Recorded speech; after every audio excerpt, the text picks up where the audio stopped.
The Ottoman Empire ruled for 623 years, through 36 sultans, across 3 continents, over hundreds of millions of people. And it did not end in a great battle, or a revolution in the streets, or the storming of a palace. It ended in a parliamentary chamber in the Anatolian interior, late on a Wednesday evening in November 1922, while the last sultan was asleep at his palace in Istanbul. A vote was called. The motion passed. An empire of 6 centuries was legally dissolved before the sultan knew it had happened. And 16 days later, the man who had ruled the Ottoman Empire slipped out of his palace through a side door, was taken by launch to a British warship waiting in the Bosphorus, and was carried out of the country. He had never be allowed to rule again. To understand why this happened the way it did, you need to understand what the Ottoman Empire had already lost before that vote was ever called. By 1922, the empire that had once stretched from the walls of Vienna to the coast of Yemen had been reduced to a rump state inside an occupied city. The First World War, which the Ottomans had entered on the side of Germany and Austria, ended in 1918 with a devastating armistice that placed Istanbul itself under Allied occupation. British, French, and Italian forces controlled the capital. The Sultan's government functioned under Allied supervision,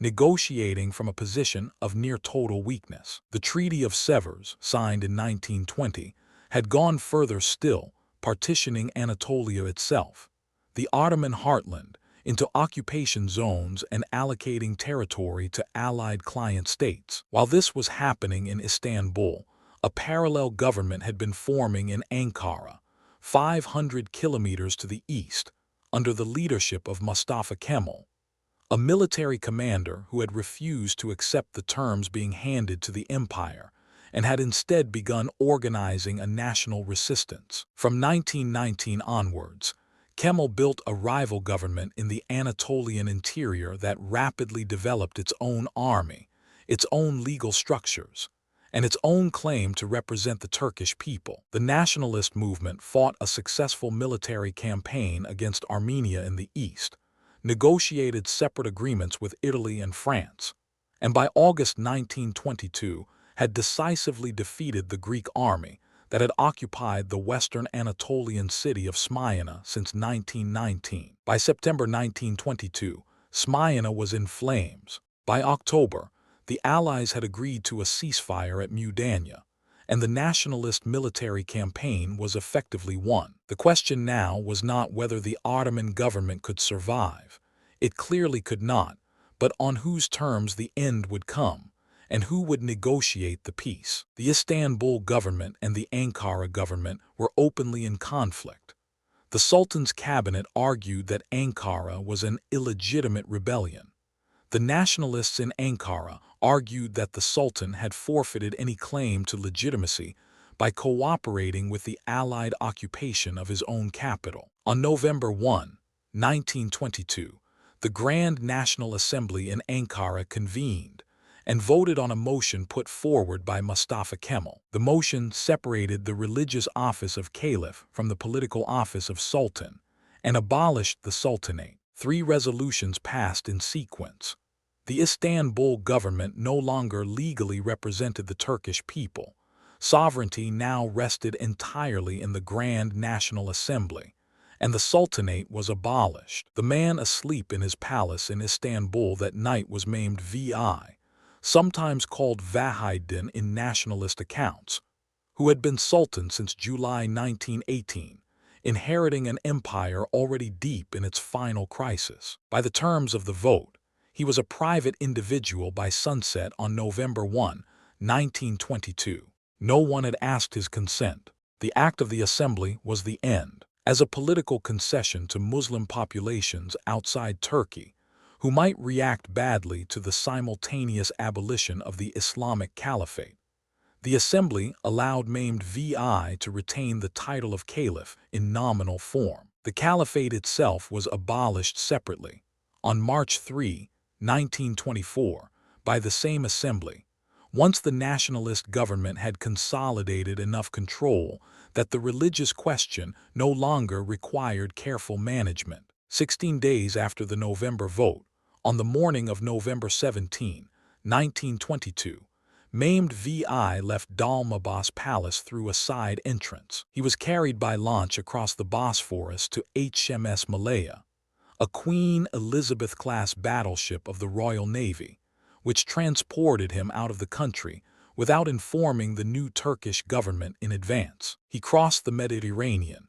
and arrived in Malta in early December 1922, where the British colonial government housed him in exile. The British eventually asked him to leave Malta under pressure, by most accounts from Ankara, and he relocated to San Remo on the Italian Riviera, where he lived for 3.5 years under the name Vahidin. Maimed VI died in San Remo on May 16, 1926, having never returned to Istanbul and having never publicly accepted his deposition as legitimate. His burial expenses at the Tekke Mosque in Damascus were reportedly paid by his daughter, Sabiha Sultan, because no other funds were available. What makes the end of the Ottoman Empire historically unusual is precisely how undramatic it was at the level of the dynasty itself. Most empires end catastrophically.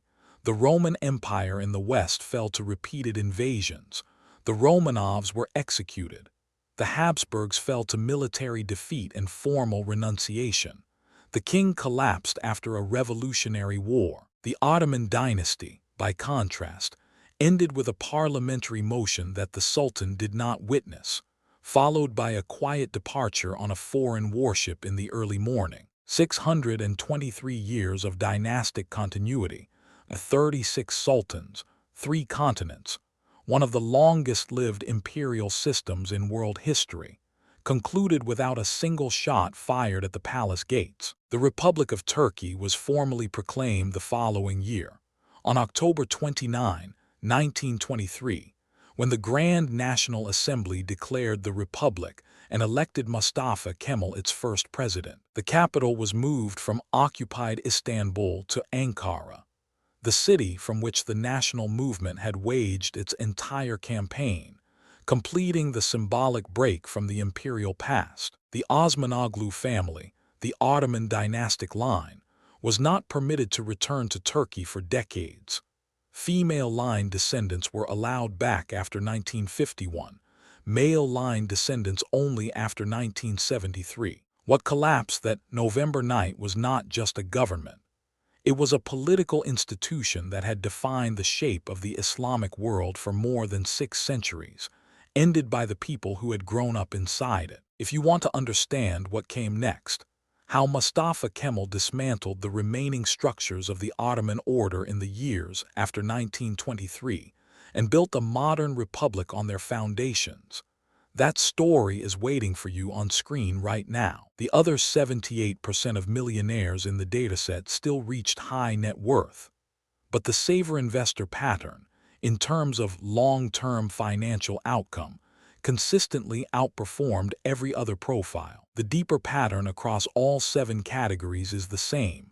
Each one is a place where spending is driven by an external signal, a brand, a status comparison, a social expectation, a momentary urge, rather than by direct utility to the buyer. Wealthy people, in Corley's data and in the broader research literature, had systematically removed those categories from routine spending, not out of deprivation, but because they had calculated, consciously or by habit, how large the long-term transfer actually was. One small daily purchase feels like nothing. 12 months of it, compounded across a decade, moves a meaningful amount of money from your future self to someone else's quarterly earnings report. If you want to understand the other side of this equation, not just what wealthy people stop spending on, but the specific financial habits Corley found they consistently built instead, that video is on your screen right now.